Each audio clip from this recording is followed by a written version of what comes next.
Come with me and make this delicious Shahi Chicken Masala using Mrs. Balbir Singh's spice blends and the amazing recipe cards they come with.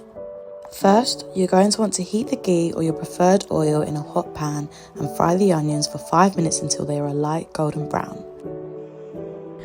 Add the garlic, ginger and Mrs. Balbir Singh's Shahi Chicken Masala blend into the pan and cook on a medium heat for a further 5 minutes. Then you're going to want to add the tomatoes and salt, fry on a medium heat for 5 minutes and then add the chicken to this fry masala and cook for a further 5 minutes.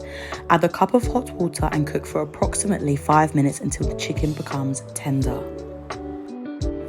Add the corn flour dissolved in water, cream, ground almonds and the yogurt.